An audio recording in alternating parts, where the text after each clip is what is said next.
সঙ্গী আমি সরাসরি সায়নের সঙ্গে কথা বলবো। কত শুরু থেকেই নাম ঘোষণার পর থেকে দেখলাম যে সারাক্ষণ মানে আমি তো দেখতে পাচ্ছি একদম কালো হয়ে গেছে রোদে ঘুরতে ঘুরতে, প্রবল রোদ, তীব্র দাবদাহ সব উপেক্ষা করে টানা প্রচার চলছে। গোটা লোকসভা কেন্দ্রটা আগে তো পুরো আননোন ছিল, এখন ঘুরতে ঘুরতে কি মনে হচ্ছে, কি কি ইস্যুগুলো সামনে আসছে?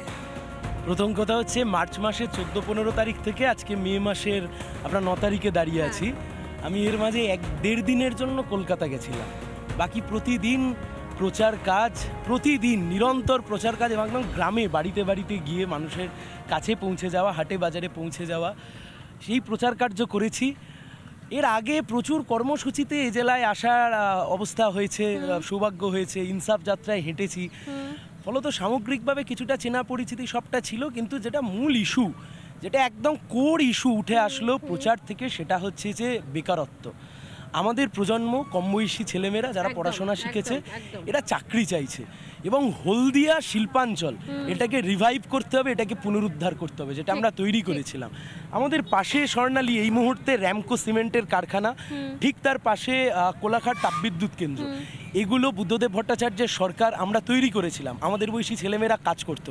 কিন্তু দুর্ভাগ্যের হলেও সত্যি তারপরে পূর্ব মেদিনীপুরে আর নতুন করে কিছু হয়নি। হলদিয়ার পরে এখানে প্রচার করতে করতে মানে ধোঁয়া টোয়া দেখতে পাও, অনেকে আজকাল প্রচার করতে গিয়ে দূর থেকে ধোঁয়া দেখতে পান। আমরা এখান থেকে যে ধোঁয়া দেখতে পাই, সেই ধোঁয়া বামফ্রন্ট সরকারের আমলে শিল্পের তৈরি হওয়া ধোঁয়া। হলদিয়া পেট্রোকেমিক্যালসে আগুন জ্বলে ধোঁয়া বেরোয়, ওই ধোঁয়া হচ্ছে বামফ্রন্ট সরকারের তৈরি করা ধোঁয়া। আর অনেকে হুগলি থেকে যে ধোঁয়া দেখতে পাচ্ছেন, ওনারা দুদিন পরে শ্মশানের চুল্লির পাশ দিয়ে গেলেও চুল্লি থেকে ধোঁয়া উঠছে দেখেও হয়তো শ্মশানের থেকেও শিল্প মনে করবেন। আসলে যারা রাজ্যটাকে শ্মশান বানিয়ে দিয়েছে, তাদের কাছে চুল্লিটা শিল্পই মনে হবে, সেটাই স্বাভাবিক। এইভাবে টোটোয় প্রচার চলছে, আমি তো দেখলাম মাঝখানে কখনো ট্রেনে প্রচার, কখনো টোটোয় প্রচার, সেগুলো দেখতে পেয়েছি। মানে এই যে একদম প্রান্তিক এই তমলুক লোকসভা কেন্দ্রের যে বিধানসভাগুলোতে ঘোরা হচ্ছে, একদম ইন্টেরিয়ার জায়গাগুলোতে ঘোরা হচ্ছে, এতে আর মানে মানে রিয়েলাইজেশনটা কি? মানে সত্যি কি মানুষজন, মানে তোমরা স্লোগান দাও মাঝে মাঝে যে হাল ফেরাও, লাল ফেরাও, হাল ফেরানোর অবস্থা রয়েছে, অপশন রয়েছে, স্কোপ রয়েছে? দেখো, স্কোপ যদি না থাকতো আমি সায়ন ব্যানার্জি 1.5 মাস ধরে এখানে মাটি আঁকড়ে পড়ে থাকতাম। আমি তোমাকে অনেস্টলি বলছি, এখন যে ট্রেন্ড, গোটা রাজ্য জুড়ে বামেদের ভোট বাড়বে, লেফটের ভোট বাড়বে, এটা ফ্যাক্ট, এটা মানে এটা হয়ে গেছে, এটা যাওয়ার হয়ে গেছে। আমরা এখানে লড়ছি তমলুক থেকে বামপন্থীদেরকে সিটটা সিকিওর করবার জন্য, জেতবার জন্য, 1 নাম্বার। 2 নাম্বার কথা হচ্ছে, মানুষ তৃণমূল এবং বিজেপি দুজনকেই ট্রাই করে দেখে নিয়েছে। আর পূর্ব মেদিনীপুরের মাটি হচ্ছে এই যে বিজেপিতে যাওয়ার যে ট্রেন্ড শুরু হয়েছিল অনেক আগে, পঞ্চায়েতের ভোটের সময়তে 2018 সাল, সেই সময় থেকে এটা চলছিল। এখন মানুষের একটা বিতৃষ্ণা চলে এসছে। এর আরও একটা বড় কারণ, যে ইডিসিবিআই বিজেপির সরকার এতদিন ধরে বলে আসলো তুমি আমাকে ভোট দিলে আমি পিসি ভাইপোকে জেল খাটাবো, আজকে পিসি ভাইপো ড্যাং ড্যাং করে বাইরে ঘুরে বেড়াচ্ছে। দিল্লির মুখ্যমন্ত্রী গ্রেপ্তার হয়ে গেল, ঝাড়খণ্ডের মুখ্যমন্ত্রী গ্রেপ্তার হয়ে গেল। একটা দুর্নীতি 2021, একটা দুর্নীতি 2022।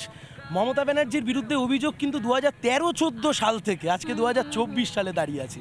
মানুষ খুব বিরক্ত বোধ করছে, তাই জন্য মানুষ একটা বিকল্প রাস্তা বাছছে, এবং যে কারণে আমরা একটা পজিটিভ স্লোগানও দিয়েছি, জিতবে এবার সায়ন, হলদিয়ায় হবে আবার শিল্পায়ন, তমলুক জুড়ে হবে মানুষের আসল উন্নয়ন। কিন্তু অনেকেই বলছেন যে এই জায়গা থেকে দাঁড়িয়ে তমলুক এতটাই শক্ত ঘাঁটি কোথাও আগের তৃণমূলের, মানে স্পেসিফিক্যালি বলতে গেলে কোথাও অধিকারী ফ্যামিলির, আসলে সে তৃণমূল হোক বা বিজেপি হোক, সেই জায়গা থেকে সায়ন তাহলে কি এক্সপেকটেশন রাখে? 2 নম্বর না 3 নম্বর? কারণ লড়াই দেবাংশুও দিচ্ছেন, তিনিও ময়দানে রয়েছেন। দেখুন, সবাই ভোটে দাঁড়িয়েছে তো লড়াই করবার জন্য, সেটাই স্বাভাবিক।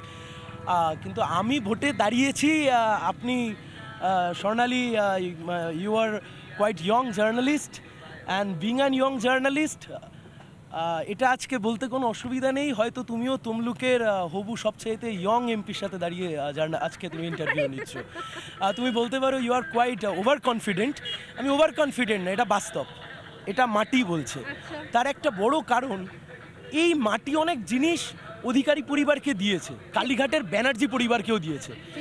এই তমলুকের মাটি অধিকারী পরিবারকে বহুত কিছু দিয়েছে, সাংসদ বানিয়েছে, বিরোধী দলনেতা বানিয়েছে, পরিবহন মন্ত্রী বানিয়েছে। এই তমলুকের মাটি কিন্তু কালীঘাটের পরিবারকেও সব কিছু দিয়েছে। কিন্তু তার পরিবর্তে তমলুক কি পেল?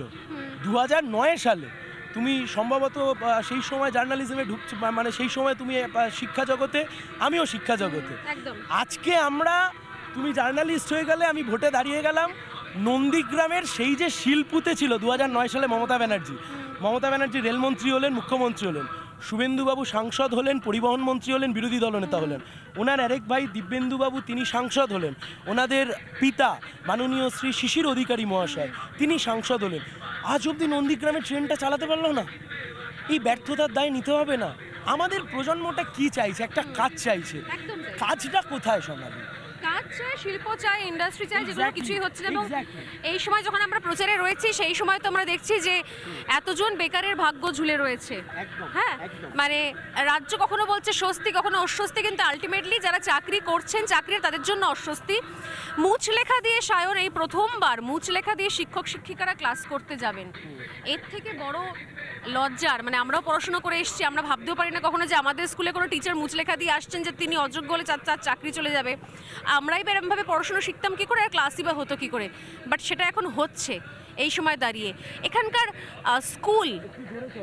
এখানকার স্কুল, প্রাথমিক স্কুল বা সেই জায়গাগুলোতে দেখেছো, মানে তাদের সরকারি স্কুল, সরকারি পড়াশোনা, সেগুলোর কি অবস্থা? কখনো সেদিকে দেখা হয়েছে?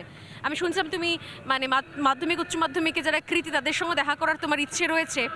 তো ওভারঅল এই লোকসভায় সরকারি স্কুল পড়াশুনো, শিক্ষা ব্যবস্থা, সেটার কি অবস্থা তুমি নোটিস করলে কদিন ধরে প্রচার করতে করতে? পূর্ব মেদিনীপুর এডুকেশনের হাব ছিল, শিক্ষার হাব ছিল। এবং আমাদের সময় বলা হতো কি মেদিনীপুর থেকে যাবতীয় ট্যালেন্ট আসে, সবচেয়ে ভালো নাম্বার মেদিনীপুর থেকে আসে। মাধ্যমিকে প্রথম, উচ্চ মাধ্যমিকে প্রথম, আমরা যখন স্কুলে ছিলাম তোমার নিশ্চয়ই মনে রয়েছে, সেই সময়তে প্রথম দ্বিতীয় সব কিন্তু পূর্ব মেদিনীপুর।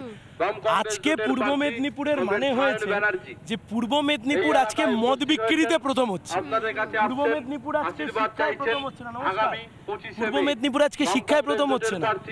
কপালটা কত খারাপ! 26,000 শিক্ষার্থী, এই 26,000 শিক্ষক শিক্ষিকা, তাদের ভবিষ্যৎ ঝুলে রইল।